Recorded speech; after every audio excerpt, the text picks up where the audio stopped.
Vamos a hablar de un tema muy valioso, muy importante,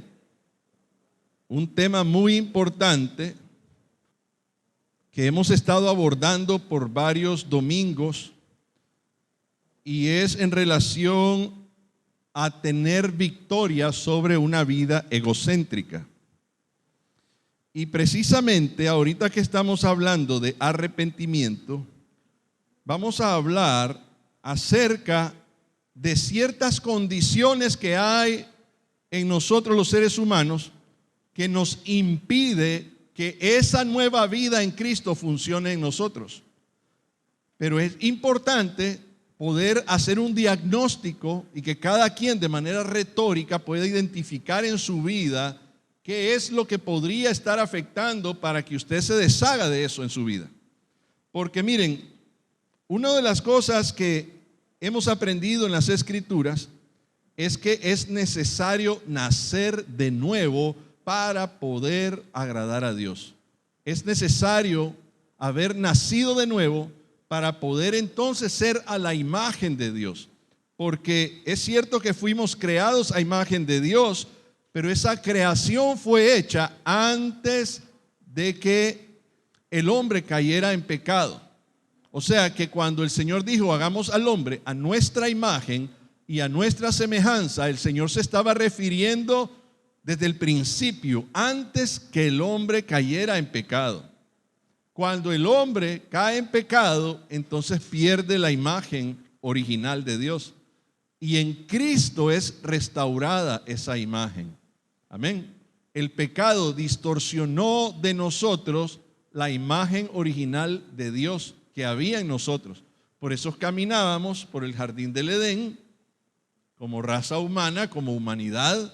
Caminábamos por el jardín del Edén y andábamos vestidos de gloria, no de trapos, ni de ramas, ni de higueras. No mirábamos nuestras desnudez y nuestras vergüenzas, porque lo que había alrededor de nosotros era la vestimenta de gloria de Dios. Y la gloria de Dios resplandece tanto que es imposible ver a través de ella. Entonces no íbamos a ver nuestras vergüenzas, ni siquiera pensábamos en nuestras vergüenzas. Pero cuando entró el pecado, entonces abrimos los ojos y empezamos a ver nuestras vergüenzas, porque las vestiduras originales fueron removidas. Fueron quitadas esas vestiduras de gloria, porque la santidad no puede coexistir con el pecado. No se mezclan, es como el agua y el aceite, no mezclan. Entonces, por esa razón, el hombre sintió vergüenza, se dio cuenta y se tuvo que poner higuera, y de ahí para adelante todos andamos chemise Lacoste o polo o Mercurio Oriental, ¿verdad? Pero andamos algo encima, ¿verdad? Ya saben a qué me refiero. Entonces, tenemos que cubrir nuestra vergüenza. Pero no fue así desde el origen de la creación. Pero qué bendición que a través del arrepentimiento y reconocer esa condición de pecado, arrepentirnos, ahora podemos tener nueva vida en Cristo y no tener esa vida llena de pecado, tapándonos con higueras nuestras vergüenzas. Y miren, cuando nosotros confesamos nuestros pecados, lo que estamos haciendo es también revelándole a Dios nuestras vergüenzas, pero en otras áreas, tal vez en la forma de hablar, en la forma de expresión, en lo que pensamos, en las cosas que hacemos y a veces en las cosas que no hacemos. Son nuestras vergüenzas ante Dios, y a Dios nadie se le escapa, porque de la misma manera en que Adán y Eva se escondieron de Dios y taparon sus vergüenzas porque estaban desnudos y le dijeron al Señor, es que tuvimos miedo y nos escondimos, así hacemos nosotros también cuando caemos en pecados y nos escondemos de Dios. Queremos tapar con higueras y con hojitas, queremos tapar esa vergüenza de ese pecado, pero Dios no es fácil para engañar. De hecho, no encuentro ni un solo pasaje en la Biblia donde a Dios se le haya burlado a alguien y que se haya salido con la suya. A Dios nadie lo puede engañar. Cuando nosotros cometemos pecados y nos queremos esconder tras las higueras y ocultar el pecado y no confesárselo a Dios, entonces más bien estamos cayendo en una enorme confusión.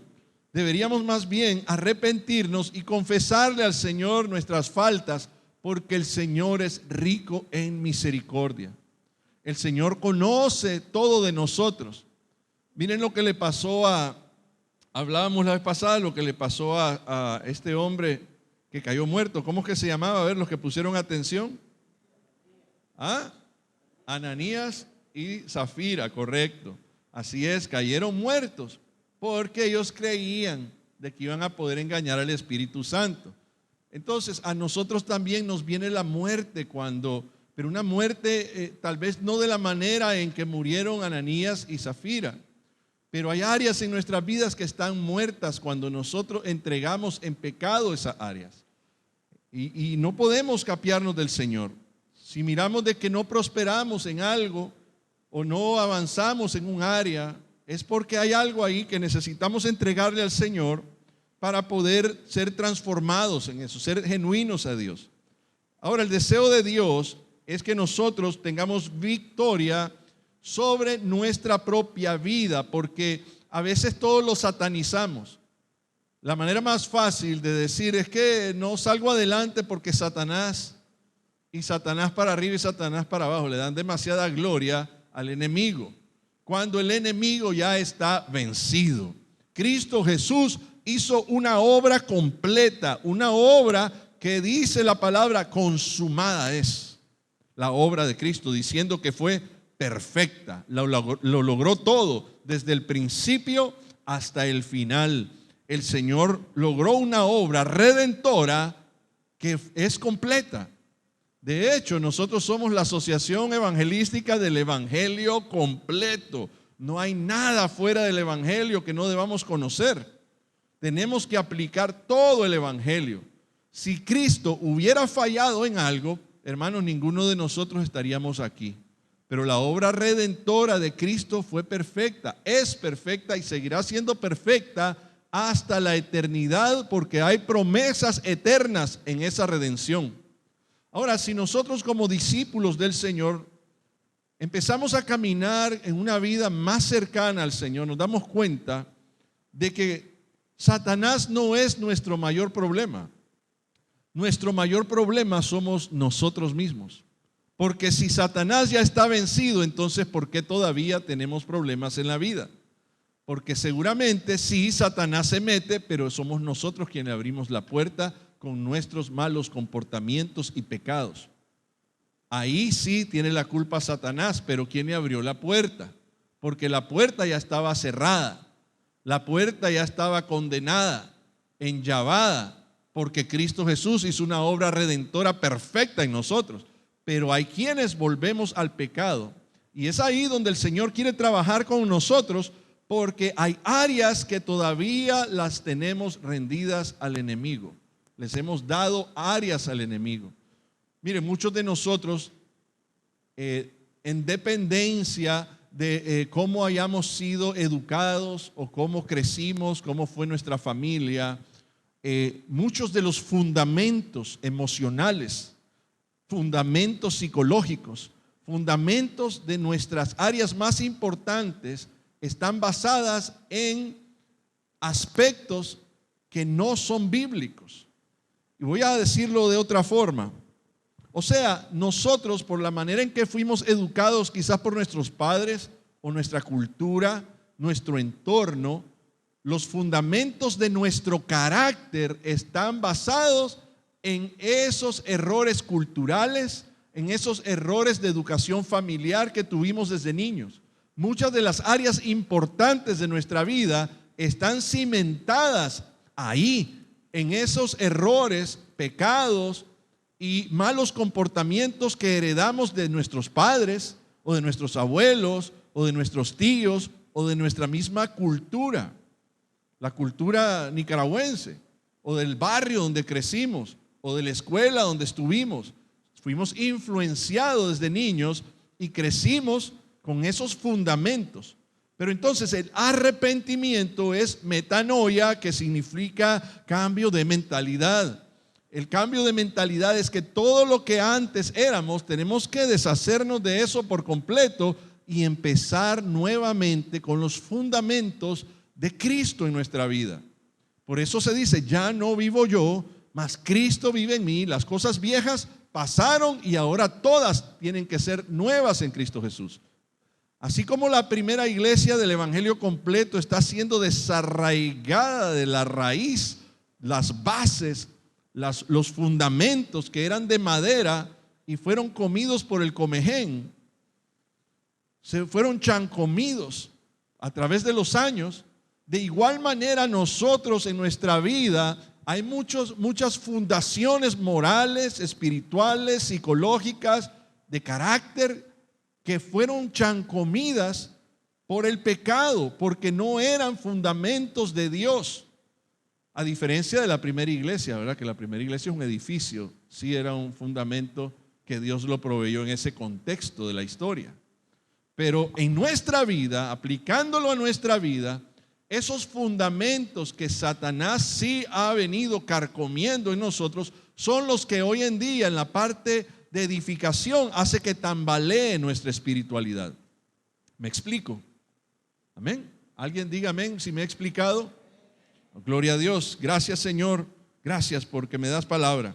Entonces nuestra batalla espiritual está ahí, hermanos, en derribar y restaurar esos fundamentos que el mundo y sus ideales nos pusieron y que de ahí se edificó nuestra vida.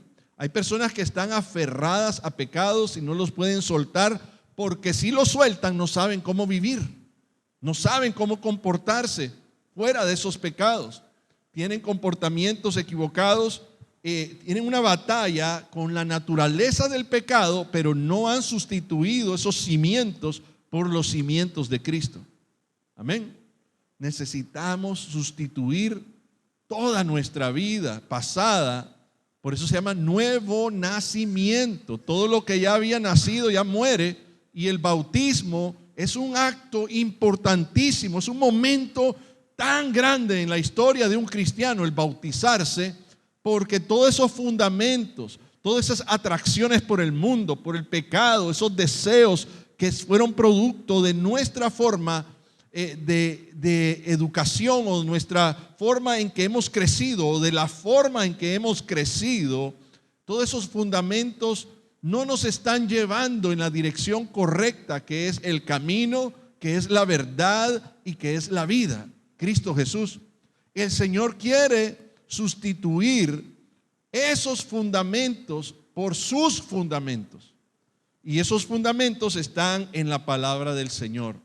Y Él dio mandamientos, y valga la redundancia y la cacofonía y todo lo que voy a decir acerca de estos fundamentos. La palabra fundamento va a ocupar un espacio importante en estos párrafos, porque es necesario que nosotros comprendamos que tenemos que derribarlos, esos fundamentos pasados.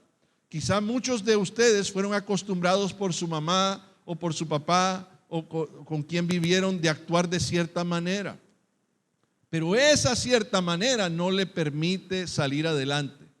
Está enllavado o enllavada en su vida, porque la forma en que fue educado, tanto emocionalmente como en la toma de sus decisiones, en sus impulsos internos, eso no fueron fundamentos de Dios, sino de hombres. Entonces, y crecieron así, y aún vinieron a Cristo y todavía no saben cómo despojarse de esos fundamentos que vinieron de una mente humana, de una mente natural. Entonces, hoy el Señor quiere que nosotros, de una manera retórica, meditemos profundamente en relación a qué cosas hay en nosotros, y que hagamos una lista y que seamos sensatos con nosotros mismos para no autoengañarnos ni apermisarnos de cosas que nosotros no hacemos, pero que deberíamos de estar haciendo ya en el Señor. Algunos de nosotros tenemos 30 años de estar en Cristo, pero pareciera que tenemos 2, o que hace 2 semanas apenas, con el mismo comportamiento, el mismo loop. ¿Saben lo que es un loop? Un loop es algo que da vuelta en el mismo círculo. Siempre termina en el mismo lugar.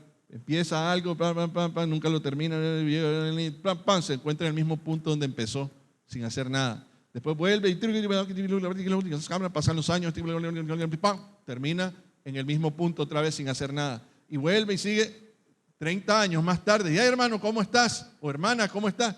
Ahí, bien, te dice, y te lo mismo, y te dice lo mismo que te habló hace 30 años atrás. Y no crecen, no aumentan su saber, no están haciendo lo que el Señor dice que ya deberían de ser maestros y todavía se les está dando lechita espiritual, y ocurren una serie de cosas que impiden el crecimiento y el avance en su ministerio, en el llamado que Dios ya tiene, porque siguen arraigados a esos fundamentos que no los conducen a nada. Entonces tenemos una batalla muy fuerte, y esta batalla no es contra Satanás. Esta batalla es contra nosotros mismos. Es contra esta vida egocéntrica que la andamos satisfaciendo. Como a mí me educaron así, como yo soy así, no tengo la más mínima intención de cambiarme, y así voy a continuar. Entonces el yo está dominando. Cuando el yo domina, Cristo no es el rey, porque usted mismo es su rey. Y aunque usted diga, Cristo es mi rey, aleluya, pero usted no cambia, no da frutos dignos de que Cristo realmente es ese rey, porque miren, cuando David, que es tipo de Cristo, gobernó, miren todo el contexto geográfico donde gobernaba ese hombre fue transformado. ¿Sí o no? Todo lo que giraba alrededor del reinado de David, por la sabiduría que había en él de parte de Dios, fue transformado. ¿Y quién era David?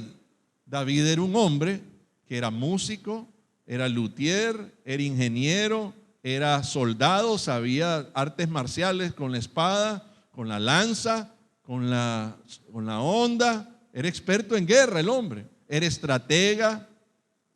El hombre tenía sabiduría, era rey. ¿Y quién estaba sobre él gobernando? Era Dios, era su rey. Entonces, si David hubiera sido egocéntrico y hubiera hecho la fórmula diciendo, creyéndose a sí mismo, autoengañándose, diciendo que Dios era su rey, pero hacía lo que le daba la regalada gana, entonces David hubiera fracasado en su reinado. De hecho, hay momentos donde David hizo a un lado a Dios y fracasó.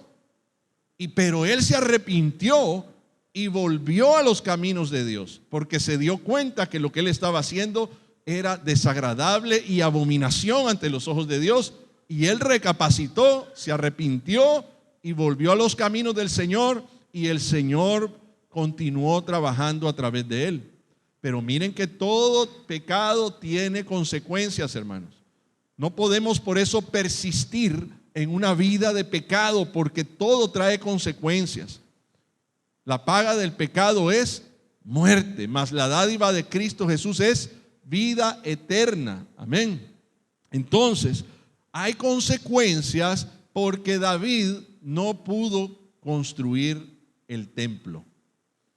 Él soñaba con construir ese templo. Era su anhelo construir ese templo. Pero no, el Señor le dijo que no, porque con sus manos había derramado sangre inocente. Y ustedes conocen bien la historia. Entonces, hay consecuencias, hermanos. Cuando nosotros, que tenemos una relación con Dios, pecamos, tenemos que correr al arrepentimiento, porque si no, vienen consecuencias serias. De hecho, si no nos damos cuenta de nuestro pecado, por eso es que hay que meditar en la palabra de día, de noche, para poder ver a la palabra de Dios como un espejo en donde nos hacemos presente ante la palabra y nos miramos y decimos, ¿me parezco a lo que la palabra me está diciendo o estoy totalmente fuera de registro? Tengo otra imagen, tengo la imagen de mí mismo, no la de Cristo. Y es ahí, hermanos, donde empieza la victoria en nuestra vida, en esa batalla que tenemos contra la carnalidad contra el egocentrismo, cuando decidimos morir al yo, cuando decidimos poner por importante lo que Dios dice y lo que nosotros decimos en segundo lugar. Amén. Cuando nosotros ponemos por encima de lo que Dios dice, lo que nosotros queremos, lo que nosotros pensamos, estamos diciendo: Señor, yo soy Dios, tú no eres Dios, yo soy el Dios. Así que, Señor, tú te adaptas a mí, yo no a ti. Y todos los demás también. Entonces todos tendríamos que rendirle pleitesía, pues, y arrodillarnos frente a esa persona, ¿verdad? Porque a él no le gusta. Él es el rey, ella es la reina, ella es la que manda, ella es la jefa de todo y de todos, de su propia vida. Él es el jefe de su vida. Él es el que manda, y lo que digo yo, eso se hace, jovero. Esa es una obstinación enferma, una obstinación errada. Nosotros tenemos que arrepentirnos y pedirle dirección a Dios en todo. Porque mire, cualquiera que deja que Cristo realmente gobierne va a tener sabiduría. Y cada cosa que diga: miren, yo pienso esto porque la palabra de Dios dice eso.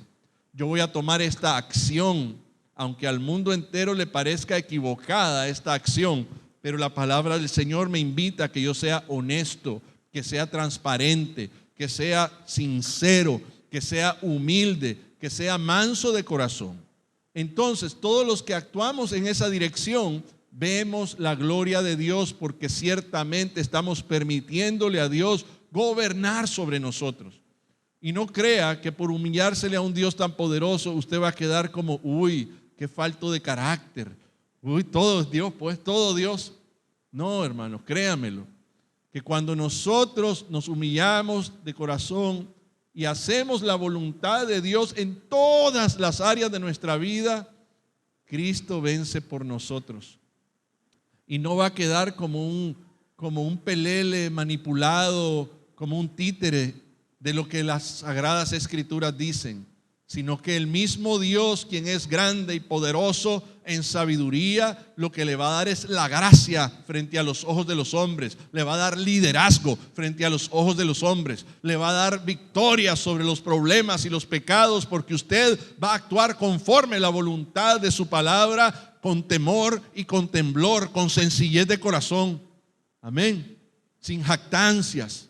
Y ese es el pueblo que Dios necesita. ¿Cuántos quieren ser ese tipo de hijos de Dios, hermanos? Todos queremos eso. Entonces la reflexión de esta mañana tiene que ver con derrotar esa vida egocéntrica, con empezar a identificar cuáles son esos fundamentos que vienen desde nuestros padres o de nuestros tíos o de nuestros familiares o de nuestra cultura, que nos desvían de hacer la voluntad de Dios, de no permitirle a Dios que gobierne sobre nosotros. Son fundamentos. ¿Por qué? Porque todo el edificio va a ser edificado sobre esos fundamentos. Todo el resto de su vida depende de esos fundamentos. Hay muchas personas que no saben cómo vivir si no están abrazando el pecado de la pereza. No saben cómo actuar. O si no saben cómo soltar la pereza, no saben cómo soltar el pecado de la lascivia, por ejemplo. Todo tiene que ver con lascivia. Otros con la mentira, todo, engañan para todo, andan engañando y ponen cada pie, cada pasito que dan en su vida, todo es una mentira, y andan ahí recolectando para poder avanzar, porque sus fundamentos de vida están sobre palabras de mentiras. Dicen cosas que no son, cosas al revés, y se jactan, se quieren poner a sí mismos como que son la octava maravilla. No, hermanos, seamos humildes. Entonces, ¿por qué? Porque lo que estoy diciendo es porque son cosas que cuesta a veces abandonar. Es ahí donde viene el acto de liberación, porque ya Satanás, ahí sí, Satanás ya tiene controlada esa área de su vida. Esa área donde le hemos dado permiso al enemigo que se apodere. Entonces sí, Satanás tiene control de esa área y no lo suelta. Hubo una vez el caso de una mujer que anduvo experimentando con brujería, hechicería para poder salir adelante. Y el fundamento de su vida era eso. Ella creía que si no consultaba a los espíritus no podía hacer nada. Hasta que un día tuvo la oportunidad de ser evangelizada y el pastor que le evangelizó empezó a orar por ella y le salieron un montón de demonios. Tenía. Pero ella misma no quería dejar ir a un demonio que le gustaba tenerlo. Le daba placer tener ese demonio. Era el demonio el que le consultaba todo lo que tenía que hacer. Ella creía de que era ayuda para ella, pero era el que la tenía más bien atormentada. Y estaba tan arraigado que cuando los pastores oraron por ella, todos los demonios salieron fuera excepto ese. Hasta que el mismo demonio se manifestó y dijo, yo quiero salir, dice. Pero ella no me deja, no me suelta. Así hay muchas personas que están arraigados a fundamentos que el enemigo ya tiene control de ellos, pero como son base fundamental de su carácter, su mal genio, por ejemplo, una persona que no puede soltar el mal genio, ya está arraigado ahí. Y cuando tiene la menor oportunidad, además de ser mentiroso y con un carácter feo, está arraigado a esa forma, ya es parte de los fundamentos de su carácter. Entonces cuando el Señor la quiere liberar, pero no lo puede soltar, no quiere soltarlo, se siente que queda en un vacío, que no va a saber cómo va a responder cuando alguien le ataque supuestamente. ¿Me explico? Ocurren cosas en la vida de nosotros, mucha gente que es bien mentirosa y creen que nadie los agarra, que dicen mentiritas y mentiritas y entonces y con la risita de buscando la excusa. Ya es parte del fundamento de su carácter. Es parte, entonces ya eso ya está arraigado. Ya es una polilla que anda metido ahí de parte del enemigo que sí se apoderó ya y ahí lo anda engañando de que después de una mentirita, después de fallar y después de todo solo viene una excusa o viene una sonrisa o una es que mire pastor es que, y ya viene el es que, después de una mentira. Entonces ya no es culpa del pastor, no es culpa de Dios, ni siquiera culpa del diablo, hermanos. Es culpa del que anda abrazando ese pecado. Porque hay poder en la sangre de Cristo para libertar, pero tienen que dejarlo ir, tienen que soltarlo. Hay áreas en la vida de las personas que no han sido maduradas precisamente porque sus fundamentos de vida radican en ese tipo de comportamientos. Y Satanás sí tiene control de esas áreas. Y gente en las iglesias, no en esta, gracias al Señor, pero el Señor nos está trayendo esa palabra aquí esta mañana para que nosotros abramos bien los ojos y sepamos cómo orar por nuestras propias vidas y que seamos sensatos en la oración, que hagamos uso de la meditación. Amén. Meditar en su palabra de día y de noche y podernos ir al espejo y ver, Señor, cómo estoy según tu palabra. Señor, te entrego mi vida, ayúdame, aunque camine despacio espiritualmente, pero que avance, que cada paso que yo dé calce en el registro, Señor, de tus huellas, que no sea en mi forma de ver las cosas, sino en tu manera de ver las cosas. Enséñame tu palabra. ¿Y cuál es el problema? Muchos no leen la Biblia, se aburren leyendo la Biblia. Es que dicen, pastor, es que lo voy a ser sincero, cuando me voy a dormir, agarro la Biblia y me duermo. La usan como diazepam. La Biblia es su diazepam. La palabra del Señor, miren, cuando uno está enamorado, yo me acuerdo cuando empezaba a jalar con mi esposa, con la que hoy es mi esposa, Patricia, yo quería estar ahí con ella desde temprano, saber cómo amaneció, saber cómo se sentía. Nosotros tenemos que enamorarnos primero de Cristo. Antes de andar buscando hombres, las mujeres, enamórese de Cristo para que el Señor le enseñe cuál es el hombre que le conviene. Antes de andar enamorados de chavalas, los varones, enamórense de Cristo para que sea Cristo que le diga qué tipo de mujer es la que te conviene. Ahí andan buscando la de las medidas perfectas por fuera, pero por dentro, Señor, toda desproporcionada. Necesita entrar al gimnasio celestial. Espiritualmente tiene 220, 400, toda toda de un lado, o toda raquítica, no ora, no ayuna, no lee la Biblia, y después se casa con esa mujer, ni quiera Dios tenerla de esposa. En la primera vuelta lo traiciona porque le anda levantando la ceja a todos los varones que encuentra. ¿Ah? ¿Por qué? Porque sus fundamentos de vida están ahí, en ese comportamiento carnal. Pero si sus fundamentos de vida estuvieran en Cristo, enamorada de Cristo, para agradar a Cristo, entonces ahí vamos bien. Porque ese es su fundamento. Cristo Jesús es la roca del ángulo, la piedra del ángulo, la principal piedra del ángulo. Cristo Jesús, para de ahí edificar toda nuestra vida. Amén. Es importante eso. Ahora, los que ya nos casamos, que traemos mañitas al matrimonio, tenemos que orar mucho para poder pedirle al Señor que desarraigue de nuestra vida todas esas malas mañas que traemos. Las mañas de mi abuelita, de mi abuelito, que porque yo antes hacía tal cosa. Yo soy uno de los que cuando estaba soltero era tan independiente que cuando me casé ni quiera Dios. Yo era el jefe de la casa, ¿verdad?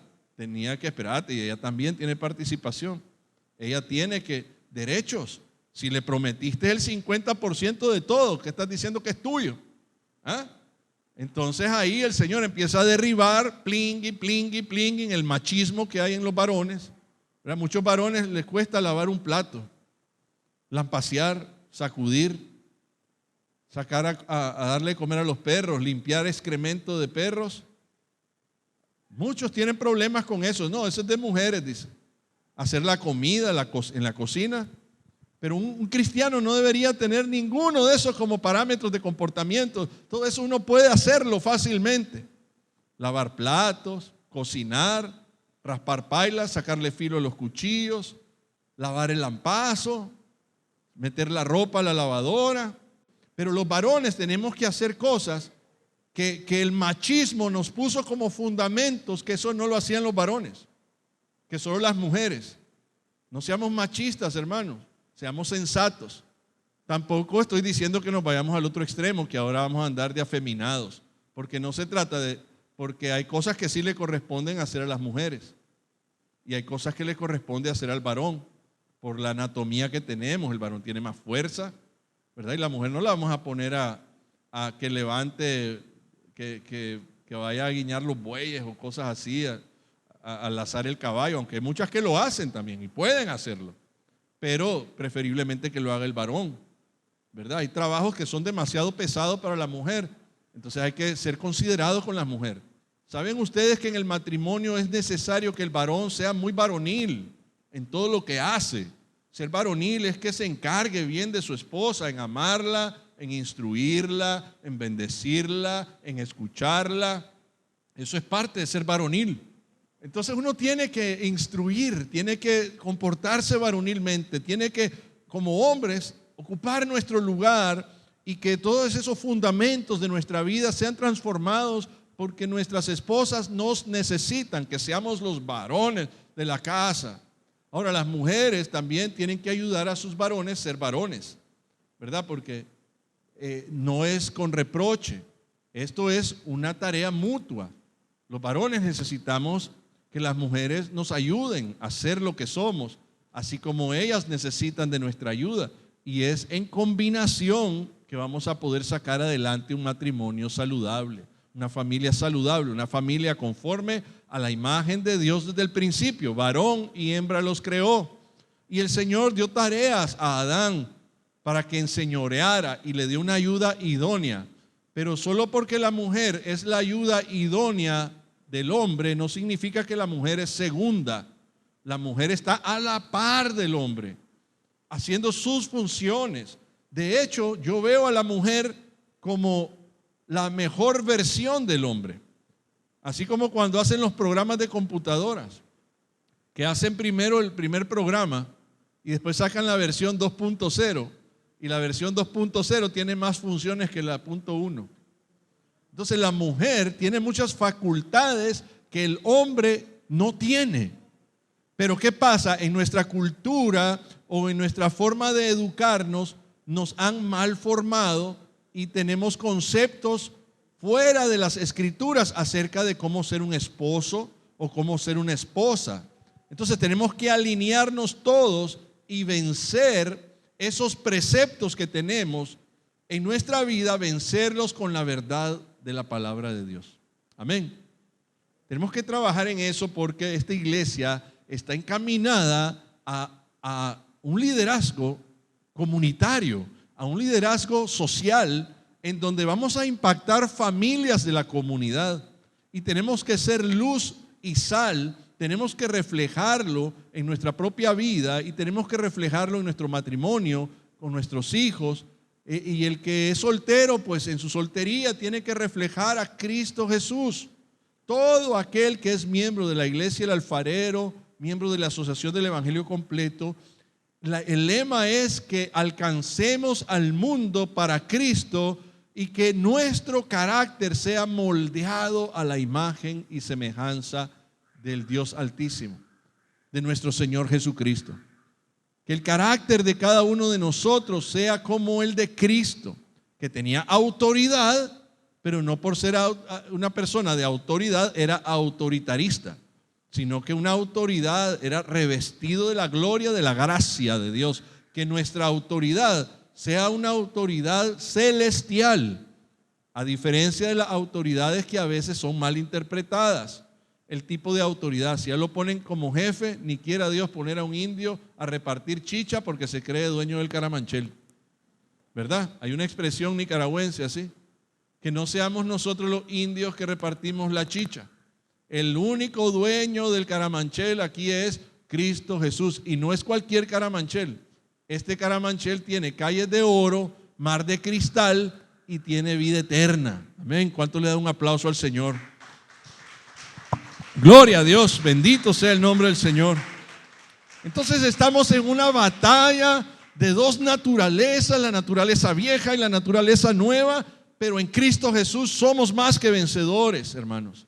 Tenemos que vencer, tenemos que proponernos, ayudarnos los unos con los otros, ser de bendición para los demás, que cuando hablemos nuestras palabras sean de edificación, que suprimamos esas primeras emociones que salen, que ofenden, esas mentiras. En vez de hablar una mentira, mejor enróllese la lengua antes y deténgase, no hable mentira.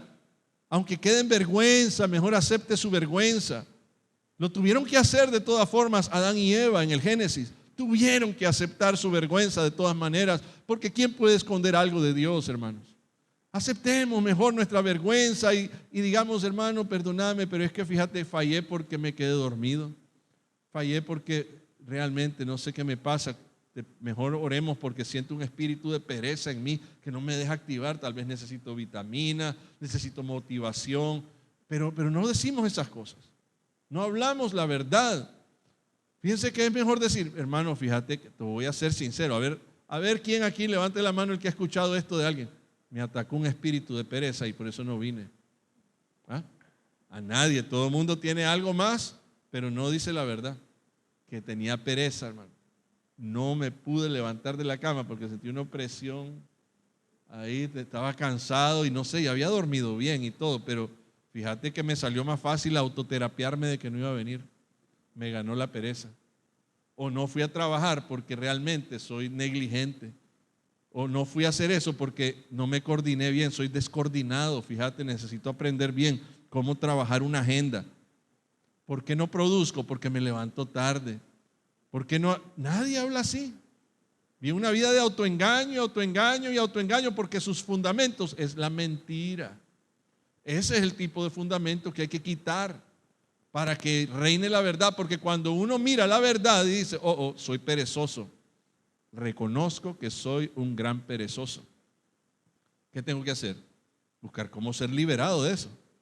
Echar fuera ese espíritu de pereza y empezar a activarse. Poner la alarma más temprano. Decirle a los que te rodean, miren, ayúdenme a levantarme, oren por mí porque me ataca un espíritu de pereza.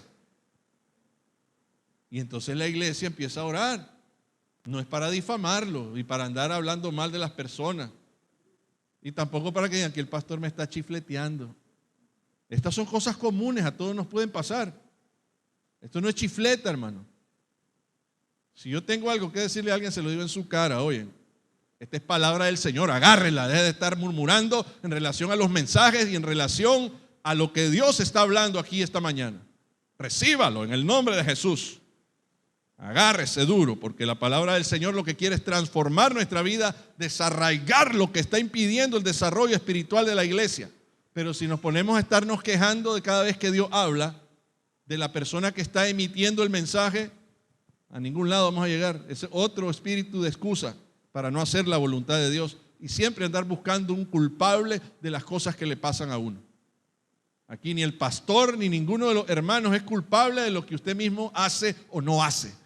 Usted es culpable de su propio pecado. Tiene que pelear la buena batalla, porque el que está con nosotros es mayor que el que está en el mundo, y Cristo Jesús es todopoderoso para ayudarnos a vencer toda adversidad. ¿Quién es el que vive en nosotros, hermano? Y a su nombre, pues dígalo con ganas. ¿Quién vive, hermanos? Y a su nombre, dígalo con mucho ímpetu. ¿Quién vive? Y a su nombre. Bendito sea el nombre del Señor, porque Él tiene victoria sobre los pecados que cada uno de nosotros puede tener. Amén. Recibamos esta palabra. Tenemos una naturaleza pecaminosa. En primera de Juan 1:8, podemos buscar ahí. Podemos buscar lo que dice la palabra del Señor acerca de todo lo que he estado hablando en estos minutos. Primera de Juan 1:8. Y dice así la palabra del Señor, honrando al Padre, al Hijo, al Espíritu Santo: si decimos que no tenemos pecado o naturaleza, nos engañamos a nosotros mismos y la verdad no está en nosotros. Amén. Entonces, no culpemos al entorno, no culpemos más a nadie, ni siquiera al Satanás, que es culpable. ¿Por qué? Porque Satanás ya está vencido, hermanos. Cristo Jesús es perfecto y Él es victorioso sobre Satanás. Y si Cristo está en nosotros, ¿quién contra nosotros? Dice su palabra. Tenemos entonces que darnos cuenta que es nuestra mala forma de percibir las cosas y el pecado que todavía abrazamos el que nos tiene en las condiciones espirituales adormecidas, entumidas. Necesitamos ser una iglesia activa, una iglesia llena del fuego, del poder de Dios, pero solamente a través del arrepentimiento y de abrir bien los ojos espirituales. No ser personas hipersensibles, decíamos el domingo pasado.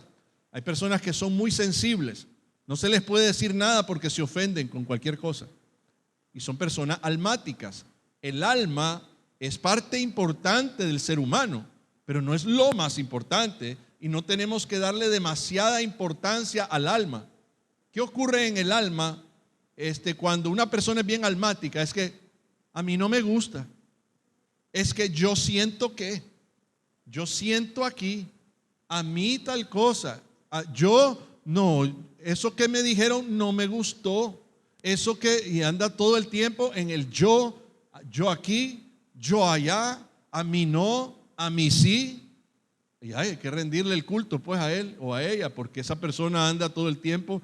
Es tan importante, más que todo, que hay que hacerle alabanzas y adoraciones pues. No, señor, no, señora, usted ni yo somos lo más importante. Cristo es el importante. Amén. Entonces, no es lo que a mí no me gusta. Ay, me dijo tal cosa. ¿Ya viste cómo me quedó viendo la fulana? ¿Ya viste cómo me quedó viendo sutano? Y no me saludó fulano. Y no me saludó sutano. Seguramente empieza el montón de especulaciones y cosas por lo que siente. Anda a flor de piel. Ustedes no han visto en la calle cómo se comporta la gente. Un choquecito por un descuido, ¡pam!, le pegó un carro. Se bajan a pelear, a agarrarse los golpes. Porque andan a flor de piel. El pleito, la falta de paz, la carnalidad, la violencia. Todo eso son recursos de la carne que afectan el alma de las personas, la psiquis de la persona. Mientras que el hombre de Dios, el que tiene una vida balanceada, que su ego se lo ha entregado a Cristo, esa persona puede con paz y con cordura analizar lo que pasó y buscar el remedio de una situación, no buscar más problemas ni echarle más fuego a la situación, sino que es una persona que siempre tiene la mentalidad de Cristo a beneficio de otros más que de sí mismo.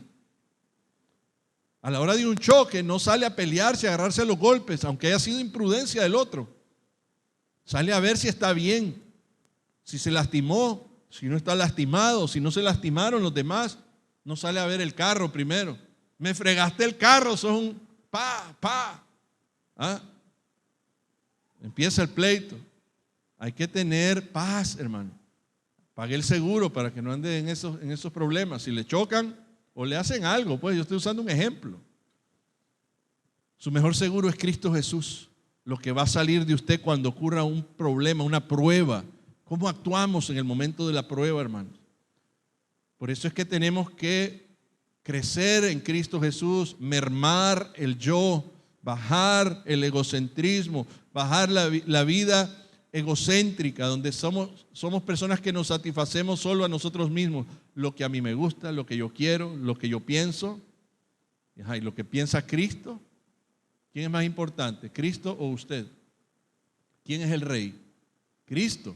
Y el Señor nos enseña tantas cosas en relación al prójimo, en relación al trato hacia los demás, en relación a cómo ser un buen ciudadano. Ahí andamos criticándolo todo. Es cierto que hay muchos problemas en este país, pero en vez de hablar más maldición, deberíamos de orar más. Eso no quiero decirles que seamos ciegos ante las adversidades que hay, pero necesitamos, en vez de maldecir, necesitamos bendecir. Porque cuando declaramos palabra del reino de Dios sobre la vida del presidente, sobre la vida de la vicepresidente, sobre la vida del Consejo Supremo, sobre la vida de todos los poderes del Estado, empezamos a confesar palabra de sabiduría, palabra de la presencia de Dios, palabra de bienestar para esta nación. Entonces algo va a hacer el Señor, porque esa palabra sí tiene poder. Pero las palabras de maldición también tienen ese poder de poder destruir más al presidente, destruir más problemas en el poder legislativo, más problemas en el gobierno, porque solo maldecimos, criticamos, como que si nosotros cuando estuviéramos ahí en el poder, ahí es donde nos damos cuenta cómo ser presidente y decimos, ups, mejor hubiera dejado el que estaba antes, porque yo ni la mitad hago. Mire, yo que soy presidente de la asociación sé eso. Mejor hubiéramos dejado aquí a mi papá. Yo hubiera hecho mi papá 45,000 cosas más que yo. Pero bueno, el Señor se lo llevó y me dejó a mí. Ahora tengo que ponerme las pilas para poder alcanzar y llenar esos zapatos de mi papá, que todavía no los lleno. Mi papá construyó iglesias por todos lados, andaba por todos lados. Yo ya quisiera yo. Estoy alegre ahorita porque tenemos 13 proyectos que estamos construyendo simultáneamente, pero son que componer una lámina, que componer el piso de algo, que poner un baño. Mi papá eso en el dedo chiquito del pie lo hacía. ¿Ah?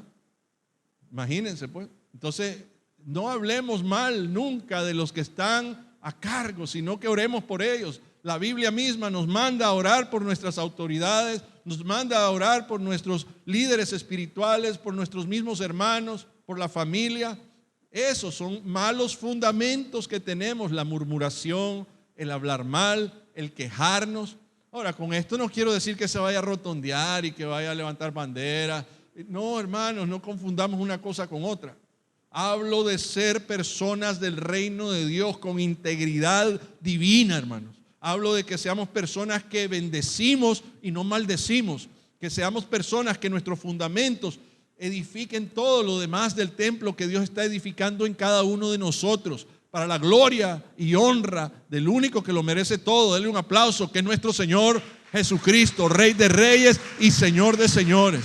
Aleluya, a Él sea la gloria y la honra por los siglos de los siglos. A Él sea el imperio, la potestad, la majestuosidad por siempre, porque no hay nadie como Cristo Jesús. Aquí las autoridades mundiales más poderosas necesitan de Cristo Jesús. Cualquiera, el hombre más poderoso que exista sobre la tierra, esa persona necesita del verdaderamente poderoso que es Cristo Jesús. Todos los seres humanos necesitamos de Cristo. Entonces nosotros como iglesia seamos sal, seamos la luz del mundo. Renunciemos a esas cositas que impiden que seamos esa sal, a esas cositas que impiden que seamos esa luz. Porque la luz que tiene que brillar en nosotros es la de Cristo Jesús. Que brille, dejémosla brillar, hermanos. Aunque tengamos que pasar por encima de nosotros mismos, pero dejemos que Cristo gobierne nuestra vida. ¿Me explico con lo que digo? Aunque tengamos que el Señor nos vuelva a agarrar como barro y nos vuelva a hacer así, ¿ve? Raca, y nos vuelva a dejar en lodo para volver a empezar. No importa, hermanos, pero hagamos la voluntad de Dios. Amén. No se afane por ser la vasija más preciosa de la iglesia. Afánese por agradar a Dios. Afánese por cumplir sus promesas al Señor.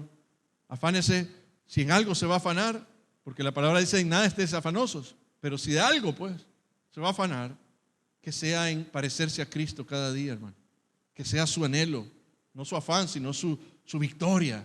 Que se convierta en más que un afán, que se convierta en su meta, que se convierta en su logro, en su victoria cada día. Los jóvenes, no crean que por ser jóvenes, no, Cristo no viene ahorita, ya tengo tiempo de bacanalear, de andar haciendo lo que me da la gana, vámonos.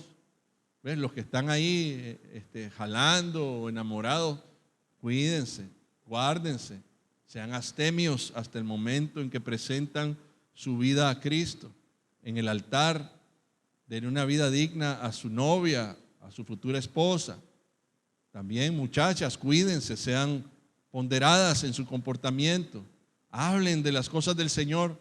Ahora, no quiero con esto de que lleven una vida religiosa, porque el problema es que cuando uno empieza a hacer cosas por religión, o sea, porque para no entrar en pecado y para no irme al infierno, entonces yo no hago nada, entonces más bien el cristianismo que profesamos se convierte en esclavitud. Cuando una persona es religiosa que hace las cosas para no irse al infierno, lo que está haciendo es ponerse una cadena de religiosidad. Todo lo hace para lucir bien nada más, pero por dentro su corazón quiere hacer todo lo malo. Anda deseando en el momento que pueda, chiquito, sale tirado para correr a hacer el mal. Ese tipo de cristianismo no es el correcto, el que todo lo tenga que hacer a la fuerza. No, por eso digo, enamórese de Cristo. Enamorémonos de Cristo. Jóvenes, enamórense de Cristo. Pero los varones pueden decir: pues, pastor, yo soy hombre, ¿cómo me voy a enamorar de Cristo? Y si yo soy varón. Machismo, hermano, eso es machismo. Porque Él es el Rey, Él es el Señor, Él es Dios. Él no es un amor eros, no es sexual, es un amor ágape de Dios, un amor celestial, puro, divino. Así como cuando ama a su papá, ama a su mamá, un amor filial. No es un amor sexual. Eso lo hacen los LGTB, WXYZ que hay ahora, ¿verdad? Que andan pensando en eso, en la liberación femenina, en la liberación masculina, ya salieron del closet, del armario y de las gavetas y de todos lados. Esa es otra mentalidad totalmente equivocada. También la Biblia habla de eso. Yo hablo de que nos enamoremos de ser como Cristo, porque miren, el matrimonio, el noviazgo y todo es mejor, más dulce. Se disfruta más todo cuando lo hacemos a la manera de Dios. Todo, hermano. Cuando se casa uno se siente con toda la autoridad, se siente tan respaldado por los hermanos, se siente tan respaldado por sus padres, que respetó a su novia, que la llevó al altar, que llevó a su novio al altar ante los ojos de Dios. Ahora Dios es parte de la fórmula matrimonial. Ya no son dos, sino que son tres. Son el hombre, la mujer y Dios participando de ese matrimonio, ayudando al Señor. Entonces, hermanos, miren cuánta importancia, ya para concluir, cuánta importancia en que analicemos los fundamentos de nuestra vida, nuestro comportamiento. Que si tenemos una vida egocéntrica y los fundamentos de nuestra vida son egocéntricos para darnos satisfacción a nosotros mismos, o porque tenemos arraigados conocimientos o ideas que fueron sembradas en nosotros por la cultura, por nuestros padres, por nuestros hermanos, incluso en la escuela, de donde haya venido esa influencia, pero forma parte de nuestro carácter, y esos fundamentos nos alejan de Dios, tenemos que renunciar a ellos para que podamos llevar una vida en Cristo Jesús de la manera correcta. ¿Cuántos quieren ese estilo de vida, hermano? Yo lo deseo para mí cada día. Le digo: Señor, gracias porque mis padres, ellos pudieron sembrar el evangelio desde niño en mi vida. Los errores que ellos cometieron pudieron rectificarlos y pudieron también hablar con todos sus hijos y ayudarnos. Tuvimos muchos privilegios nosotros en nuestra familia, y no es porque quiera estar hablando de mi familia, de mis logros y todo eso, no. Quiero hablar de cosas, de testimonios reales que ocurren con familias cristianas. Si nos ocurrió a nosotros, le puede ocurrir a cualquiera, porque nosotros no tenemos, miren, aquí no hay ninguna corona de oro sobre mi cabeza, ni soy Dios. Soy un hombre igual que cualquiera de los que estamos aquí. A diferencia que testifico esto, porque los que conocen a mi papá o conocieron a mi papá y conocen a mi mamá saben que Dios intervino en esta familia y que Dios está trabajando con nosotros y que el Señor nos ha ayudado para poder entonces desarraigar esos fundamentos que fueron sembrados en nosotros y los ha sustituido poco a poco por sus bases. Cada familia necesita esto, hermano. Yo le doy gloria a Dios por mi mamá que está aquí. Quiero aprovechar, digo estas cosas también porque ella está aquí. Yo quiero que mi mamá, mientras esté frente a mis ojos, ella sepa de lo orgulloso que estoy, de lo agradecido que estoy con Dios por ella, por dejarse guiar por el Espíritu Santo y por mi padre también. Yo quiero que ella todos los días de su vida sepa de las bondades que Dios ha hecho a través de ella para bendición de nuestro hogar, de nuestra casa, mi matrimonio en la actualidad y de mis hijos. Lo que Dios puso en ella y en mi padre, cómo ha creado un efecto dominó positivo en sus futuras generaciones. Qué bello poder compartir eso, cada familia, cada hogar, que tengamos fundamentos bíblicos profundos, que sea Cristo la piedra del ángulo en nuestras vidas. Amén. Vamos a ponernos en pie, hermanos. Damos gracias al Señor por todo lo que el Señor nos ha hablado esta mañana. Espero que lo atesoren en su corazón y que sus ojos hayan sido abiertos para ver áreas que a veces son oscuras en nosotros, hasta que el Señor nos habla en su palabra, con su palabra, y nos ayuda a poder ser transformados.